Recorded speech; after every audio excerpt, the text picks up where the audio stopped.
Cleopatra lived from 69 to 30 BC. She was the last queen of Egypt and oversaw the construction of many temples and other great structures.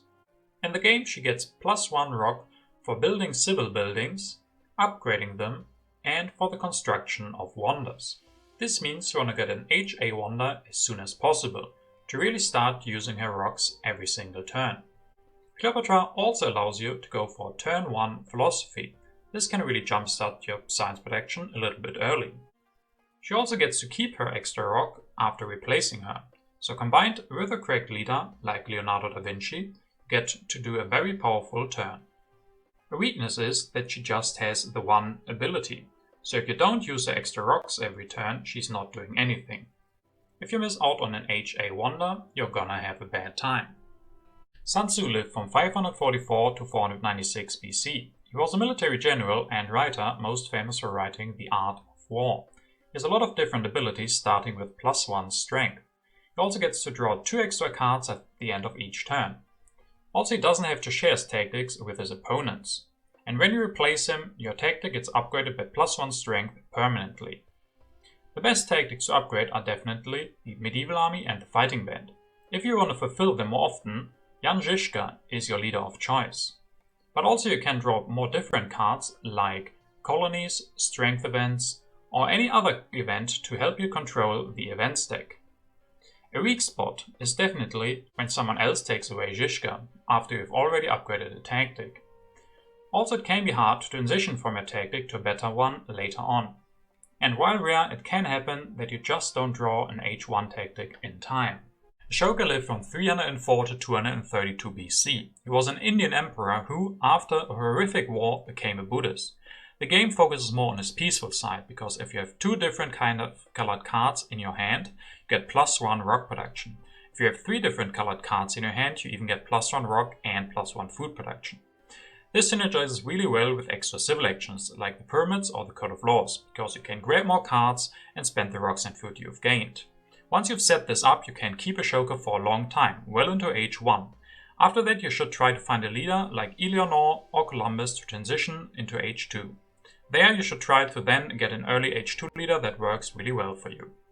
A weak spot is that setting up all of these different colored cards can just take some time, and Ashoka might not be doing much for 1 or 2 turns.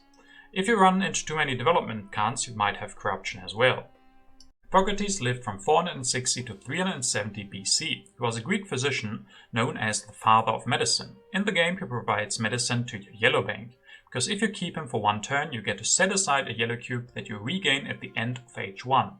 If you wait another turn, you gain another yellow cube for the end of H2 and even a 3rd one for the end of H3.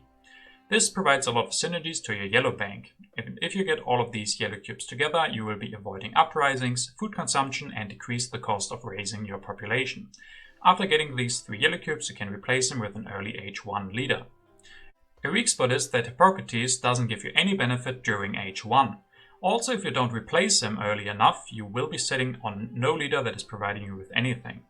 Also, you should keep him for at least 2 turns to really get any benefit from him.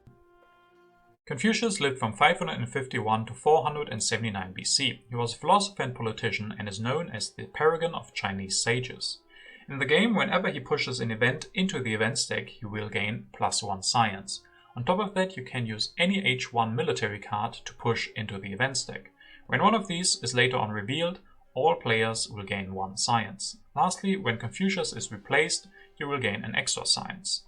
Getting all of this extra science means cards like the Code of Laws and the Monarchy are great technologies for you to pick up. Also, you can often save you the trouble of building a second philosophy, because you will have enough science anyway. Having the option to seed an event every single turn in HA will mean you will get a lot of developments and extra resources during your turns.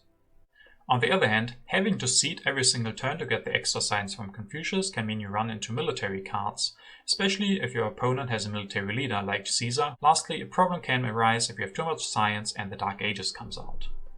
It is unknown when Boudica was born, but she died in 60 AD. She was the queen of a British tribe and led an uprising against the Roman Empire.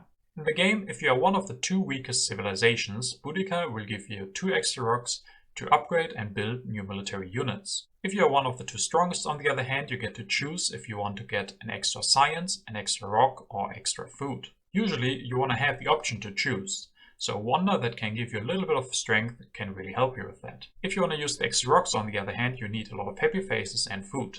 Here, a wonder like the Hanging Gardens can help you. To really embrace the military from Boudica, new technologies, military actions, and a new Age 1 leader can really help you with that.